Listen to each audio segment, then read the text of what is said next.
আসসালামু আলাইকুম। ওয়াজ সলিউশন থেকে আমি মোহাম্মদুল ইসলাম আবারও আসলাম একটি ছোট্ট ভিডিও নিয়ে। আমরা এই ভিডিওতে আলোচনা করব শিক্ষা প্রতিষ্ঠানের ওয়েবসাইটের মিডিয়া লাইব্রেরি নিয়ে। এখানে আমাদের মূলত এটি হচ্ছে একটি সতর্কতামূলক ভিডিও। যে ভিডিওটাতে আমরা আলোচনা করব যে মিডিয়া লাইব্রেরিটা কি। আমরা যদি ড্যাশবোর্ডে যাই, ড্যাশবোর্ডে গেলে আমরা দেখা যাচ্ছে যে এখানে মিডিয়া ফাইল, ঠিক আছে, এখানে মিডিয়া ফাইলে ক্লিক যদি করি তাহলে আমাদের কিছু মিডিয়া যেগুলো আমাদের মানে ছবি, ভিডিও বা পিডিএফ ফাইল, এখানে কিন্তু আমাদের সবচেয়ে গুরুত্বপূর্ণ ডকুমেন্টসগুলো আমাদের পরবর্তীতে যখন আমরা এই ওয়েবসাইটটা পরিচালনা করব, আমাদের কিন্তু অনেক অনেক অনেক গুরুত্বপূর্ণ এখানে ডেটা আপলোড করা হবে।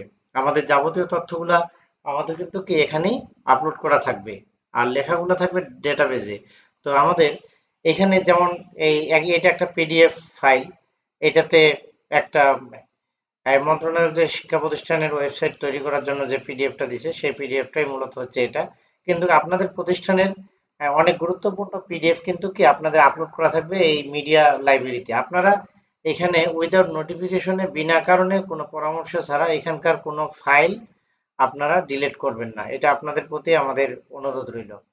কারণ আমরা যদি এখানে কোনো একটা আহ, যেমন আমরা যদি এই লোগোটা, এই ফাইলটা যদি আমরা ডিলিট করি, আমাদের হেডারের লোগোটা চলে যাবে।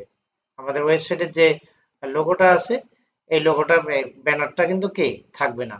তো আমরা অন্তত চেষ্টা করব যে এখানে বিনা কারণে যেন আমরা কোনো ধরনের ফাইল, মিডিয়া ফাইল আমরা ডিলিট না করি।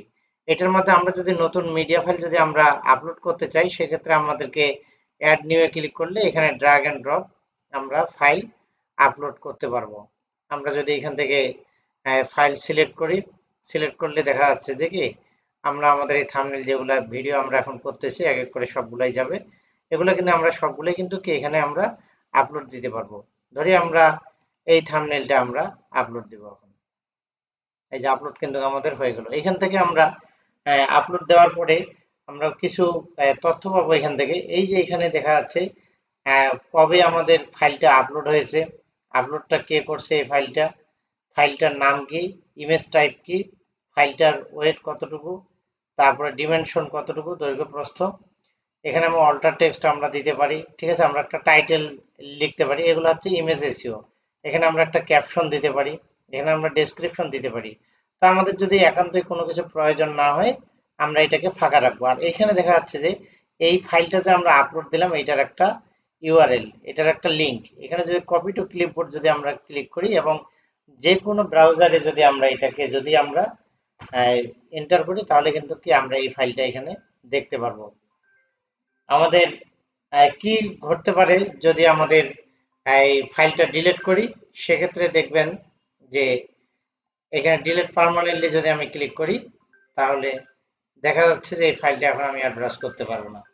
তো এই হচ্ছে আমাদের মিডিয়া লাইব্রেরি। আমরা মিডিয়া লাইব্রেরি সবসময় চেষ্টা করি যেন আমরা কোনো ধরনের বিনা কারণে ফাইল যেন আপলোড বা ডিলিট আমরা না করি। সবাই ভালো থাকবেন। আল্লাহ হাফেজ।